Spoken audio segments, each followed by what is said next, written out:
Bismillahirrahmanirrahim. Assalamu alaikum. I am Dr. Zuhaib, surgical department in RHQ hospital. Today we are going to discuss about treatment modalities for hepatic hydrated disease of the liver or hepatic hydrated disease.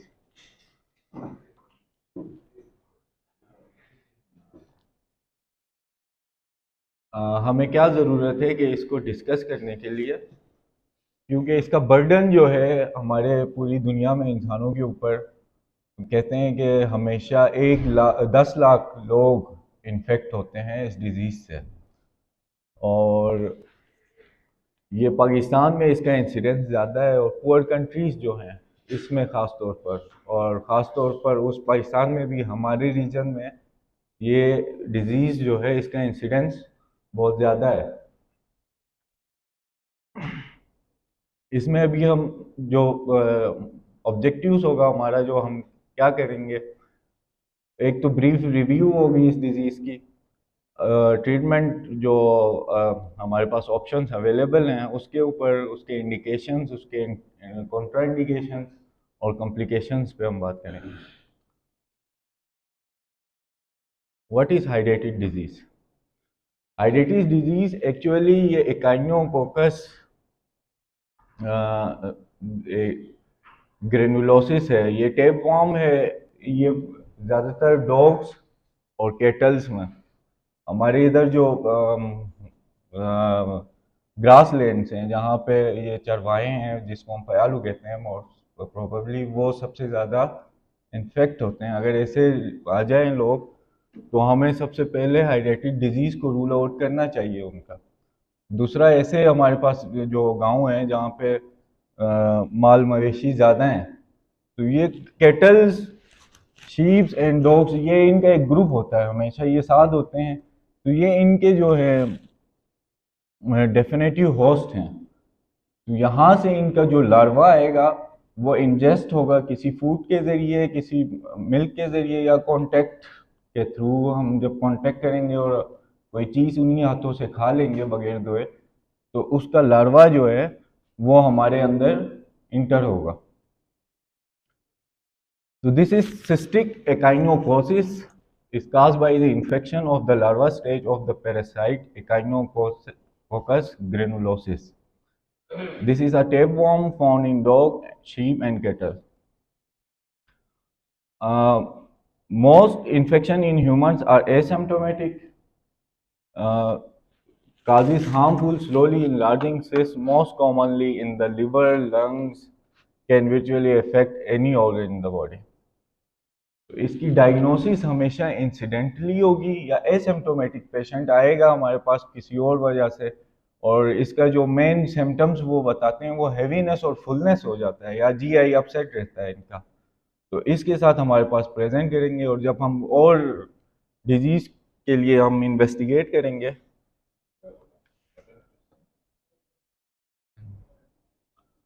तो इसमें हमारे पास ये incidental finding होगी इसकी।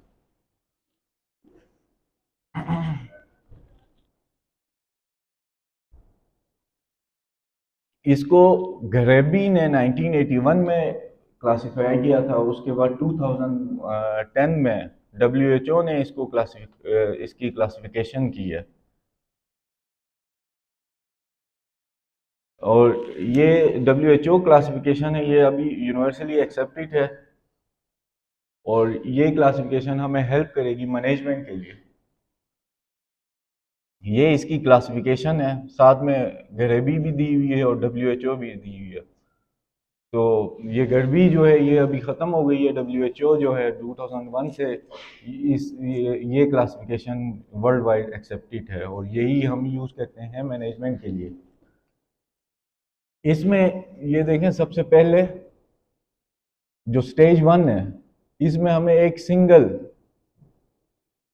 Cyst मिलेगी, ठीक है, और जब सेकेंड स्टेज में जाएंगे ये मल्टीपल सिस्ट होंगे, ठीक है, यही मतलब डॉटर सिस्ट भी कहलाएंगे हम इन्हें।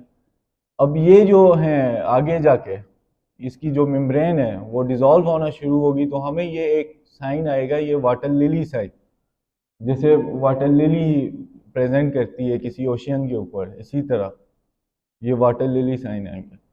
स्टेज 3B में इसी की कैल्सिफिकेशन शुरू हो जाएगी साथ साथ, और एक्टिव और इनएक्टिव सिस्ट दोनों मौजूद होंगे, ट्रांजिशनल जोन में चला जाएगा ये। और स्टेज 4 जो है और 5 जो है ये इनएक्टिव हो जाएंगे, और इसमें जो कैल्सिफिकेशन है इसका नंबर बढ़ता जाएगा। और जो स्टेज 4 है इसमें क्योंकि कैल्सिफिकेशन हो रही है, सॉलिड की तरफ जा रही है, तो ये सॉलिड भी हो सकता है, सिस्टिक भी हो सकता है, दोनों मिक्स होंगे हमारे पास। सॉलिड भी हमें नजर आएगा, सिस्ट भी मतलब सिस्टिक भी हमें ये शो होगा। और जो स्टेज 5 है ये हमारे पास सॉलिड होगा, और सॉलिड इसलिए कि क्योंकि कैल्सिफिकेशन हो रही है तो साथ में ये सॉलिड हो गया। तो स्टेज 1 एंड 2 जो है ये एक्टिव होंगे, और स्टेज 3 हमारे पास ट्रांजिशनल में आएगा, स्टेज 4 में इनएक्टिव होगा, और स्टेज 5 इनएक्टिव होगा।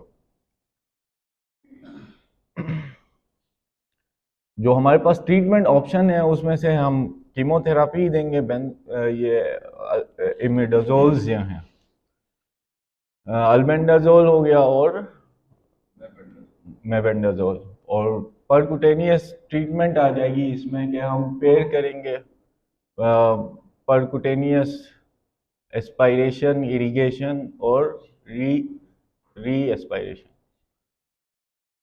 और अब इसके साथ पैर के साथ इन्होंने पैर कैथेटराइजेशन एक दिया हुआ है कि हम साथ कैथेटर डाल देंगे, और सर्जरी है, सर्जरी और फिर वेट एंड वॉच है, कंजर्वेटिवली हम देंगे।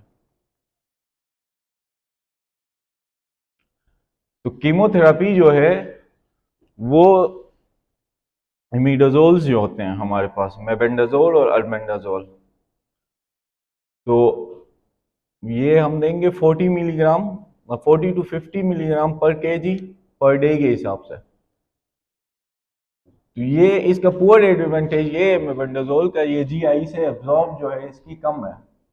तो हम जो नेक्स्ट ऑप्शन हमारे पास आता है वो अल्बेंडाजोल है। अल्बेंडाजोल जो है हमारे पास आजकल फ्रिक्वेंटली यूज हो रहा है, यही हमारी फर्स्ट लाइन ट्रीटमेंट होगी।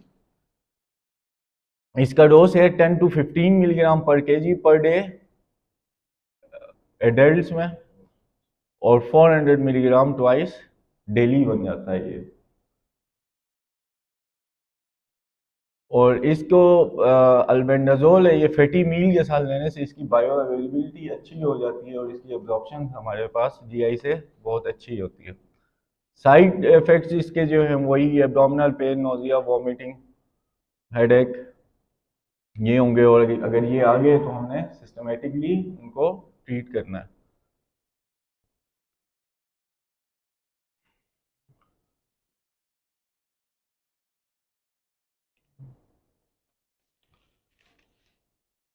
इसकी इंडिकेशंस होंगी हमारे पास प्राइमरी लिवर सिस्ट हो, डिजीज हो, जब हमारे पास प्रेजेंट किया हो तो हम उसको अल्बेंडाजोल थेरापी या कीमोथेरापी पे हम इसको लगा दें, और साथ में हम उसको देखें कि मेडिकल ट्रीटमेंट जो है वो इंडिकेशन कर रही है, उस कैटेगरी में ये फॉल कर रहा है कि नहीं कर रहा। तो ये उसके लिए ये है कि ये जो सिस्ट इन मोर देन 2 ऑर्गन्स हो, सिस्ट हो एक ऑर्गन में हो या 2 ऑर्गन्स में हो, उसके लिए भी हम कीमोथेरापी दे सकते हैं। पेरिटोनियल सिस्ट हो इन कॉम्बिनेशन विद सर्जरी भी हम अल्बेंडाजोल दे सकते हैं। कॉन्ट्रा इंडिकेशन क्या है, इनएक्टिव है वो, कोई फायदा नहीं है उसके लिए हमें अभी देने के लिए, क्योंकि ये जो कीमोथेरापी है इसका मेन एम ही यही है कि हम उसको ऑर्गेनिज्म को इनएक्टिव कर दें, वो फर्दर मल्टीप्लिकेशन ना हो, उसके रेप्लिकेशन ना हो, या कैल्सिफाइड हो। स्टेज 4 हो और 5 हो हमारे पास, उसमें हम नहीं देंगे। अर्ली प्रेगनेंसी हो उसमें नहीं देंगे। बोन मैरो सप्रेशन कोई ले रहा है या कोई थेरापी हो रही है उसको हम नहीं देंगे। क्रॉनिक हेपेटिक डिजीज हो या लार्ज सिस्ट हो जो रेप्चर होने का रिस्क हो जिसमें, उसमें हम ये थेरापी नहीं देंगे। तो ये थेरापी हम देंगे मोस्टली 3 to 6 मंथ के लिए। या पेरी ऑपरेटिव ड्रग थेरापी है। ये 4 डेज के लिए, हम पहले 4 डेज शुरू करेंगे और फिर 30 डेज आफ्टर हम कम से कम इसको देंगे सर्जरी के बाद भी।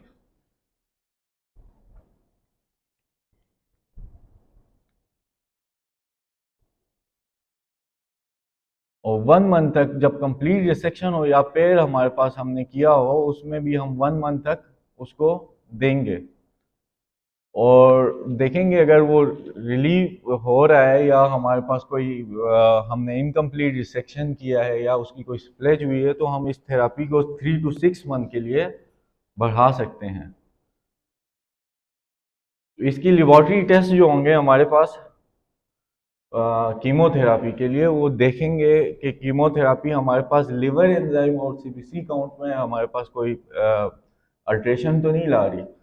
तो ये लिवर एंजाइम्स हम देखेंगे इसके लिए बाई वीकली देखेंगे, हर 15 दिन बाद, या और फिर हर 15 दिन बाद 3 मंथ्स तक हम देखेंगे, उसको फॉलो अप कराएंगे और साथ में हम लिवर एंजाइम्स देखेंगे और सीबीसी काउंट देखेंगे। और एवरी 4 वीक हम मॉनिटर करेंगे हर महीने बाद टॉक्सिसिटी के लिए। तो हमारे पास 2 फॉलोअप आएंगे 15 दिन के बाद, हर 15 दिन के बाद, और हर जो महीने बाद हम उसको ही टॉक्सिसिटी देखेंगे कि उसको साइड इफेक्ट्स तो नहीं आ रहे। नेक्स्ट हमारे पास जो ऑप्शन होगा वो होगा पेड पंचर करेंगे, एस्पायरेशन करेंगे, इंजेक्शन करेंगे और री एस्पायरेशन करेंगे। और ये रिसेंट थेरापी है, मिनिमली इन्वेसिव है। इसके लिए हमें इसके रिस्क कम है ओपन सर्जरी से। इंडिकेशंस क्या है कि साइज जो है वो मैटर करता है इसमें, कि 5 सेंटीमीटर से कम हो, इनिशियल स्टेज हो या स्टेज 3A हो। ये थोड़ा समझने की ज़रूरत है हमें कि एस्पायरेशन ये जो हम करेंगे पैर में, हम उसी कैथेटर के थ्रू हम इसको एस्पायर करते हैं। इसके ब्लॉक ना हो, अगर ये सॉलिड हो जाए या ऐसी मेम्ब्रेन्स आ जाए तो ये कैथेटर ब्लॉक हो सकता है। तो फिर जो हमारा जो प्रोसीजर है वो हमने ऑलरेडी स्टार्ट किया है, उसको हमें छोड़ना पड़ेगा। तो इसलिए स्टेज बड़ी इंपॉर्टेंट है इसके लिए कि पैर स्टार्ट करने से पहले हम कंफर्म करें कि वो इस स्टेज में मौजूद है, जो हमें अल्ट्रासाउंड और सीटी से इजीली पता चल जाएगा। मल्टीपल सिस्ट हों और वो आपके पहुंच में हो, सर्जिकली हम कर सकते हैं तो उसको भी हम एस्पायरेट कर सकते हैं। प्रेग्नेंट वुमेन है जिस पे हम ये कीमोथेरापी नहीं दे सकते, उसके लिए हम पेयर करेंगे। चिल्ड्रन हो less than more than 3 years,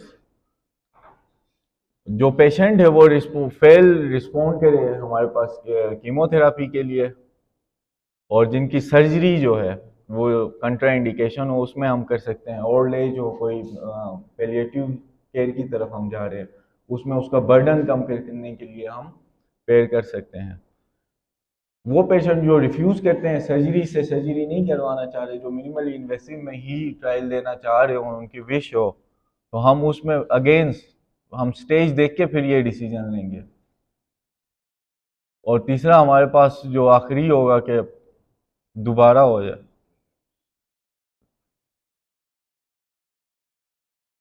इसकी कॉन्ट्रा इंडिकेशन क्या है पैर की? वही बातें हैं कि हम उसको ब्लॉक करवा सकते हैं कैथेटर से। सॉलिड आ गया, मेम्ब्रेन्स आ गई अंदर, सेमी सॉलिड हो गया, जो एस्पायरेट हम उसी कैथेटर से नहीं, उस नीडल से नहीं कर सकते। और रिस्की लोकेशन हो, हाइलम के पास हो, लिवर के रिलेटेड टू नियर एडजेसेंट, और जो स्ट्रक्चर्स हैं, बाइल डक्ट है हमारे पास, उनके करीब हो, और कम्युनिकेशन के हमें रिस्क हो कि आगे जाए। और कैविटीज़ में खास तौर पर एब्डोमिनल और परमेनल कैविटीज़ की तरफ अगर वो लीक करने का चांस करे हो या उसकी तरफ है, एक्सेसिबल नहीं है, उसमें हम कॉन्ट्राइंडिकेशन हो जाएगा। प्रोसीजर वही है कि हम पहले अल्बेंडाजोल ही देंगे प्रोफाइलेक्टिकली भी, पंचर करेंगे, पैरासाइटोलॉजिकल एग्जामिनेशन के लिए भेज देंगे, ठीक है। और एस्पायरेशन ऑफ सिस्टिक फ्लूइड करेंगे हम, 30 to 40% सिस्टिक वॉल्यूम हम निकालेंगे। फास्ट टेस्ट करेंगे, देखेंगे कोई बाइल स्टेन तो नहीं आ रहा या बिलियरी स्ट्रक्चर्स के साथ कोई कम्युनिकेशन तो नहीं है। अगर है तो हम स्टॉप कर देंगे। वो एजेंट्स होंगे उसको हम डालेंगे, ये हम आगे डिस्कस करेंगे कि कौन से होते हैं। और फिर 15 मिनट बाद हम उसी जो हमने कंटेंट किया उसको रीएक्सपायर करेंगे। ये प्रोसीजर है। प्रोसीजर हमेशा हम ऊपर वाली साइड पे रहेंगे, जैसे ये डायग्राम में इन्होंने सब में दिया हुआ है। हम नीचे से इस तरह एक्सपायर नहीं करेंगे, क्योंकि ग्रेविटी इफेक्ट से वो स्पिलेज होने का चांस होता है। हम उसको नॉन ग्रेविटी और नॉन डिपेंडेंट पार्ट से एक्सपायर करेंगे ताकि वो लीक ना करे एब्डोमिनल कैविटी पे।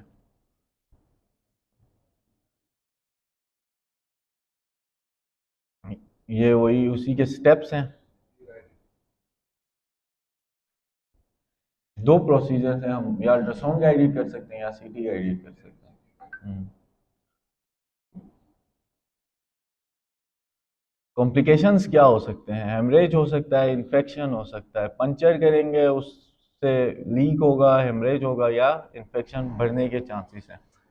एनाफाइलेक्टिक शॉक में चला जा सकता है पेशेंट, एलर्जिक रिएक्शन हो सकता है उसको, उसके लिए हम तैयार रहें। सेकेंडरी कम्युनिकासिस हो सकता है स्प्लेज की वजह से। कोलेंजाइटिस होता है जो हम केमिकल यूज़ करते हैं उसकी वजह से। और बिलियरी फिस्टुला बन सकता है। सिस्टेमिक टॉक्सिसिटी हो सकती है। अल्कोहल इसमें हम यूज़ करते हैं और हाइपरटोनिक सलाइन यूज़ करते हैं इसकी वजह से। अब जो नेक्स्ट है वो पेयर कैथेटराइजेशन, ये उसी की मॉडिफाइड फॉर्म है। पहले हम उसको निडल के थ्रू करते थे, अब इसी में कैथेटर डाल देंगे। कैथेटर का डायमीटर थोड़ा बड़ा होगा तो हमें जो सॉलिड ऑब्जेक्ट्स थे या जो ऐसे चीज़ें हैं जो आके कैथेटर को ब्लॉक करे, वो जो नीडल को हमारे ब्लॉक करे, उसके लिए हमने अभी कैथेटर का ये टेक्निक आया है कि उसकी जगह हम कैथेटर लगा सकते हैं।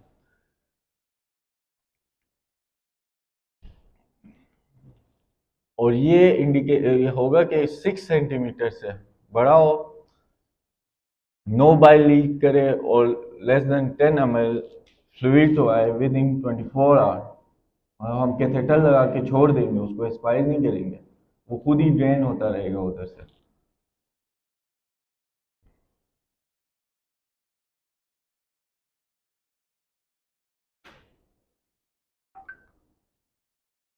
इसमें ये होगा कि कैथेटर में एक हमें ये एडवांटेज भी होगी कि अगर बाइल आ रहा हो तो हम उसी को भी छोड़ सकते हैं कि ताकि वो बाइल जो है आते आते खुद उसकी रीएपिथेलाइजेशन और डक्ट की और बाइल जो है वो स्टॉप कर दे हमारे पास। इसका हमारे पास एक ये एडवांटेज भी होता है कि हम इस सिचुएशन में भी इसको यूज़ कर सकते हैं। सर्जरी में हमारे पास टोटल रिमूवल आ जाएगा। जो जितने भी सिस्ट बने हुए हैं उनको हमने रिमूव करना है। Spillage of the cyst at the time of surgery को हमने एहतियात करना है। Communication between cyst and structures की मैनेजमेंट कर सकते हैं हम इस ओपन सर्जरी में। और जो कैविटी है उसकी जो कैविटी बनेगी उसकी मैनेजमेंट आ जाएगी। और minimise the risk of operation. Indications क्या होंगी हमारे पास सर्जरी के लिए? दो स्टेजेस हमारे पास ओपन सर्जरी के लिए हैं, स्टेज 2 और 3B। स्टेज 2 में मल्टीपल सिस्ट बनते थे और स्टेज 3B में हमारे पास जो मेम्ब्रेन है वो फ्लोटिंग मेम्ब्रेन, जो सिस्ट हैं वो रिजॉल्व होकर एक दूसरे के अंदर मिक्स होकर जो मेम्ब्रेन उनकी थी वो फ्लोट करना शुरू कर देंगे। इन दो स्टेज में हमारे पास इंडिकेशन होगी सर्जरी की।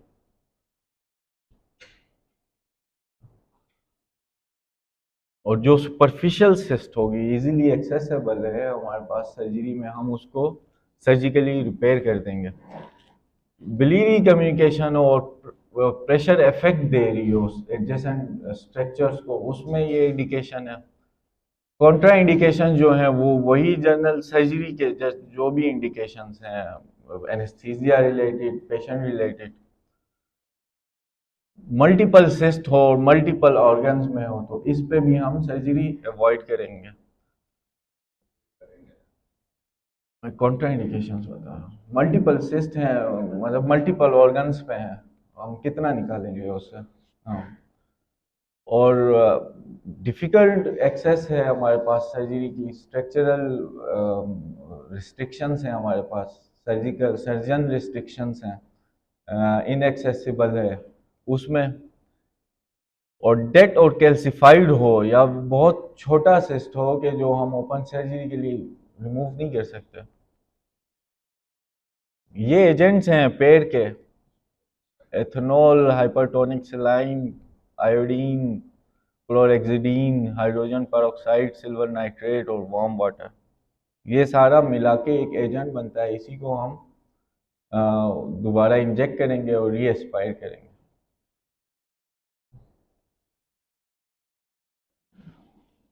सर्जिकल अप्रोच जो है वो सर्जिकल इंसीजन्स हमारे पास डिपेंड करेंगी कि हम कौन सी सर्जिकल इंसीजन दें इनके लिए।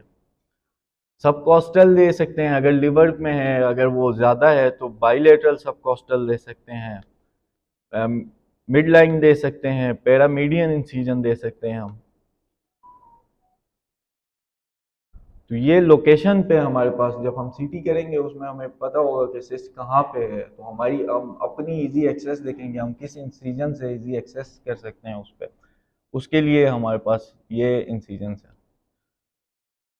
लेप्रोस्कोपिक ये एक इंस्ट्रूमेंट है, इसके थ्रू हम लेप्रोस्कोपिक सर्जरीज कर सकते हैं इनके लिए।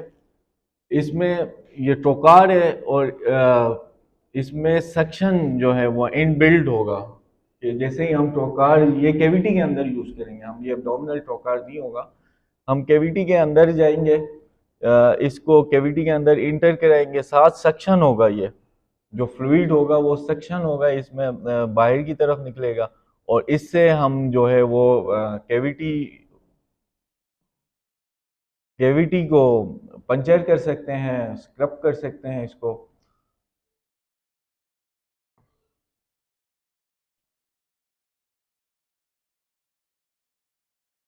ये सर्जिकल प्रोसीजर्स हैं जिसको हमने 2 लार्ज ग्रुप में डिवाइड किया है।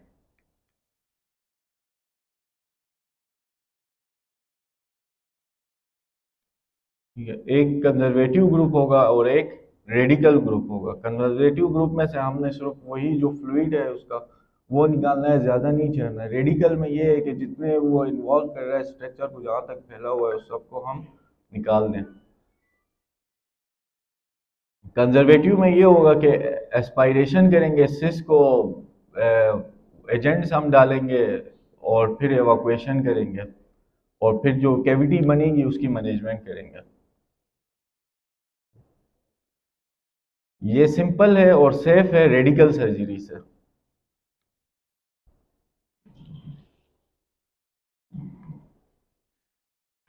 ये हम इंट्रा ऑपरेटिव मार्किंग करेंगे, ये लिवर है, ठीक है। हम इंट्रा ऑपरेटिव अल्ट्रासाउंड भी कर सकते हैं। अल्ट्रासाउंड में हमें लोकेशन आ जाएगी कि सिस्ट जो है वो किस लोब में है, मार्किंग करेंगे इंट्रा ऑपरेटिवली और फिर जो हमारे पास जो अभी जो इंस्ट्रूमेंट में दिखाया था वो हम यहाँ से डाल देंगे और उसी के थ्रू एस्पायर करेंगे। ये कैविटी बनेगी। अब कैविटी की मैनेजमेंट क्या करनी है? एक तो कैविटी को हमने फुली क्लीन करना है, अंदर से देखना है, श्योर होना है कि कोई सिस्ट या उसका फ्लूइड अंदर ना हो। फिर हेमियोस्टेसिस सिक्योर करनी है और फिर पैकिंग करनी है हम इसकी। और पैकिंग में भी जो हम यूज़ करेंगे इसमें हाइपरट्रॉनिक डिप करके जो पैक्स हैं वो अंदर रखेंगे। दूसरा हमारे पास है कि हम अगर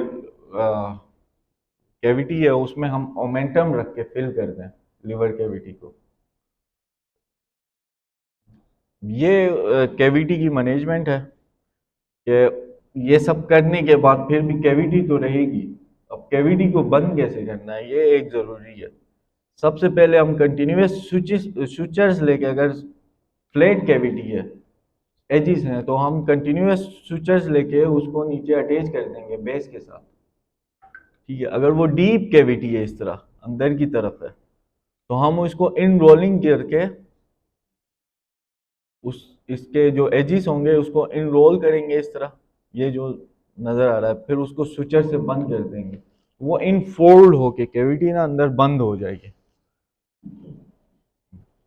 तीसरा, हम इसके जो ऊपर बॉर्डर है उसको थोड़ा ट्रिम करके उसकी कैविटी को कम करके ऊपर जो होगा उसको बस एक अंदर की तरफ करके ये हम स्विचर से लेके बंद कर देंगे। तीसरा जो है जो हमारे पास पांचवा है, ये इसमें ये होगा कि यहाँ से स्विचर लेना शुरू करेंगे स्पाइरल रोल में, यूं यूं, यहाँ से यूं जाएंगे यूं, और जब हम इसको खींचेंगे कैविटी जो है वो नीचे से यूं बंद हो जाएगी। ये इनके नाम है मार्सुपिलाइजेशन, स्विचर क्लोजर, इंट्रोफ्लेक्शन और इनफोल्डिंग, फ्लैटनिंग द रिम और कैपिटोनेज।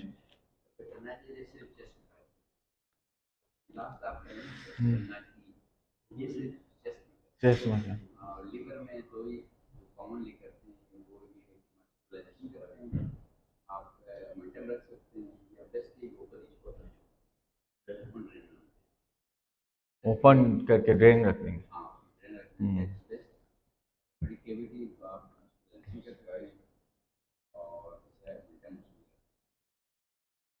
इंटरनेट जो है ना चेस्ट में लाजमी कर, चेस्ट में कैविटी को आपने कभी खाली नहीं करना, लाजमी आपने करना करनी और 2 लेयर्स मिला के ऐसे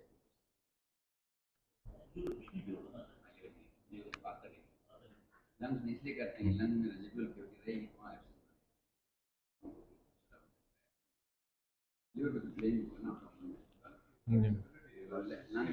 लंग्स में आपने कैविटी को ऑलवेज लीवर में आप खुला रखना चाहता है।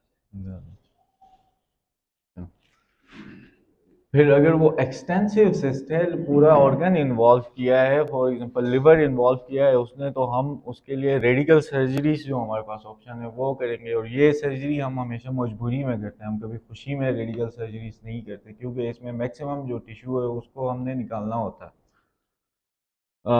इसमें अगर लिवर लोब जो है वो मोर देन 2 लोब्स इन्वॉल्व हो तो उसमें हम ये करेंगे, टोटल पेरिसिस्टेक्टमी करेंगे। जितनी जो सिस्ट है, जितना उसने लिया इन्वॉल्व किया, उस सिस्ट को हम विद कैप्सूल सारा निकाल देंगे।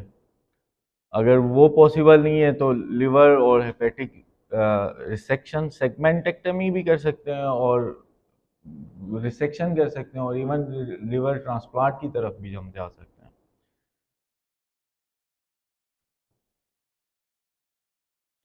टोटल पेरिसिस्टेक्टमी में हम पूरी सिस्ट को विथ उसकी जो कैप्सूल मेम्ब्रेन्स होंगी वो सारे हम निकालेंगे, और फिर जो कैविटी जो होगी उसको उसी तरह मैनेज करेंगे।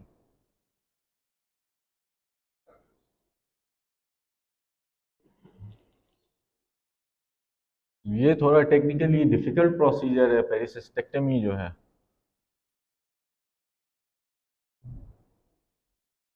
और ये जब मेजर हेपेटिक वेन्स हो गई, इंफीरियर वेना केवा हो गया और लिवर हाइलम जब इन्वॉल्वमेंट करे तो उसमें हम इसको थोड़ा अवॉइड करेंगे।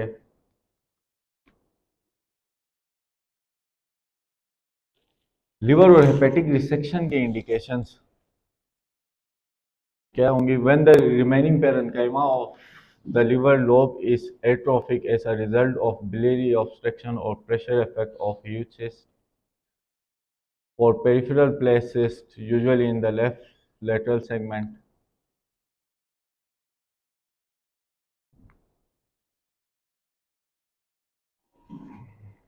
कॉम्प्लिकेशंस क्या होंगे इसके? बिलियरी फिस्टुला बन सकता है, लीकेज हो सकता है, स्ट्रिक्चर्स हो सकता है। और इसके लिए अभी जो ट्रीटमेंट आई है वो है ARCP। बिलियरी हमारे पास जब भी कम्युनिकेशन आ जाए हम उसके लिए ARCP की तरफ जाते हैं, और इसकी इन्फेक्शन हो सकता है जो रेजिडुअल कैविटी हो या कोलेंजाइटिस हो सकता है। ये उसकी एक जर्नल कंबाइन किया हुआ है कि स्टेज 1 सिंगल सिस्ट, ये stage 2, stage 3A, stage 3B और स्टेज 4 और 5। स्टेज 1 में हम कीमोथेरापी करेंगे, अगर साइज 5 सेंटीमीटर से ज़्यादा हो तो हम पेड़ की तरफ जाएंगे। इसी तरह स्टेज 2 में पेड़ जो है वो कंट्रा इंडिकेटेड हो जाएगा।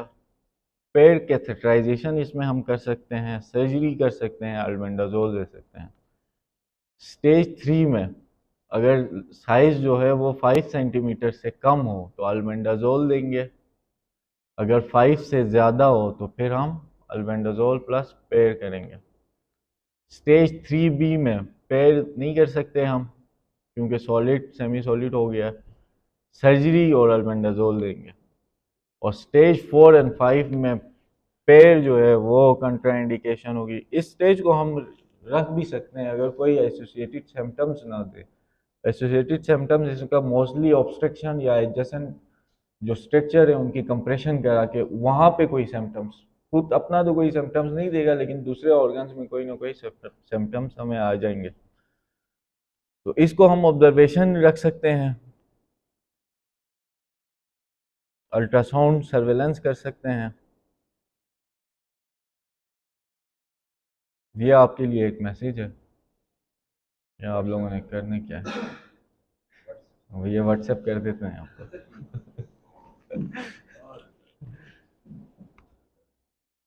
तो इस पे ये है कि जो डेवलप कंट्रीज हैं उनमें ये कम है, उनके पास डेटा कम है तो वो रिसर्च नहीं कर सकते इस पे ज़्यादा।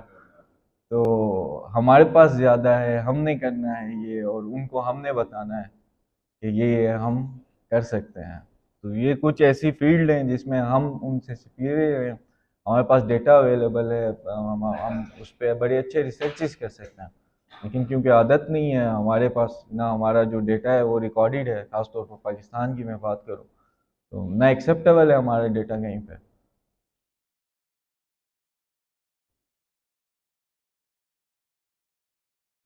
Thank you so much.